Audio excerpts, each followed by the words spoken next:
नमस्कार दोस्तों, मैं पूर्व लोकसभा प्रत्याशी सह पत्रकार देवेंद्र सिंह। अभी मैं ग्राउंड रिपोर्टिंग कर रहा हूं।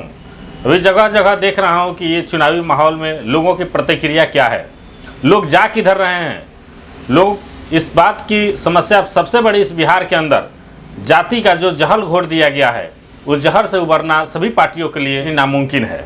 लेकिन फिर भी जो भी बुद्धिजीवी हैं, पढ़े लिखे हैं, इस बात को न मान करके राष्ट्र निर्माण की बात कर रहे हैं, राष्ट्र हित की बात कर रहे हैं और राष्ट्र हित में मतदान करने की भी अपील कर रहे हैं और बात भी कर रहे हैं। उसी में हमारे ये एडवोकेट जो गरीबों के मसीहा एसके पंकज साहब का जो उन्होंने जो अभियान चलाया, कि आप जानते ही होंगे कि वो गरीबों के लिए ही एडवोकेट हैं। गरीबों ही नहीं, हम लोग जैसे पत्रकारों का, जैसे मनीष कश्यप पत्रकार, उनका भी उन्होंने केस हुआ था, उन्होंने लड़ा और उनको बेल दिलवाया।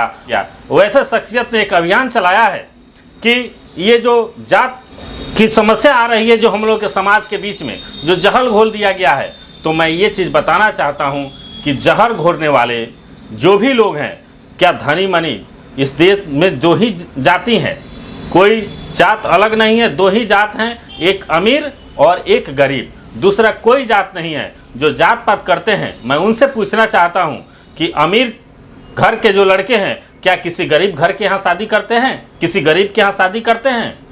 किसी भी जादव का अगर कोई धनवान हो, क्या लालू जी के बेटे तेजस्वी क्यों नहीं किसी जादव के यहाँ शादी कर लिए? वो क्यों जाकर क्रिश्चियन के यहाँ शादी किए? उनको किसी गरीब जादव के यहाँ कर लेना चाहिए था, तब समझते कि ये जात पात की समस्या हो रही है। अगर जात पात की बात होती तो गरीब और अमीर दो ही जात हैं, बाकी कोई जात पात नहीं है। अमीर अमीर में शादी करता है और गरीब गरीब के घर में शादी होता है। गरीब की लड़की की शादी किसी अमीर के घर में नहीं हो पाती है, अमीर लड़के की शादी किसी गरीब के घर में वो लोग नहीं कर पाते हैं। तो फिर जात किस बात की है?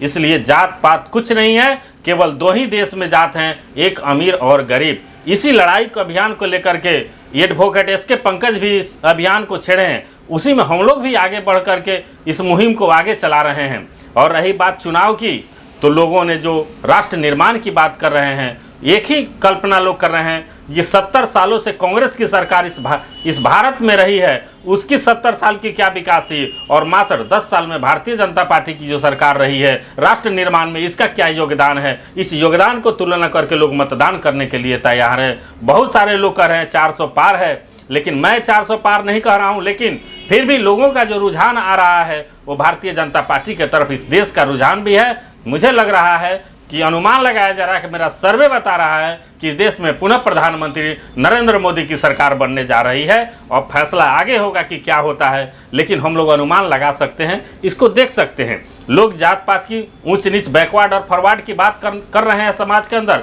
इस पूर्वी चंपारण के अंदर अक्सर ये समस्या देखा जा रहा है। तो मैं लोगों से पूछना चाहता हूँ, क्या ये राधा मोहन सिंह चुनाव जीतेंगे तो क्या वो प्रधानमंत्री बनेंगे, गृह मंत्री बनेंगे? नहीं। अगर वो चुनाव जीते हैं तो कोई पिछड़ा का बेटा प्रधानमंत्री बनेगा, पिछड़ा का बेटा गृह मंत्री बनेगा। उसके लिए एक राधा मोहन सिंह चुनाव लड़ रहे हैं। अगर ये जात पात के जहल घोर करके भारतीय जनता पार्टी से अलग जो व्यक्ति कर रहे हैं, वो खुद अपने पैर पे कुल्हाड़ी मार रहे हैं। इसलिए पिछड़े, अति पिछड़े, बैकवर्ड के लोगों को बढ़ चढ़ के इस पे हिस्सा लेना चाहिए और भारतीय जनता पार्टी की मतदान करना चाहिए। इसलिए कि उन पिछड़ा का बेटा प्रधानमंत्री बनेगा, पिछड़ा का बेटा गृह मंत्री बनेगा, कोई राधा मोहन सिंह नहीं बनेंगे, कोई राजपूत और भूमिहार नहीं बनेगा। इसलिए सभी को आगे आकर के और मतदान करना चाहिए। जात पात और धर्म मजहब में फंस करके इस देश को गुमराह न करना चाहिए। यही मेरा अपील है।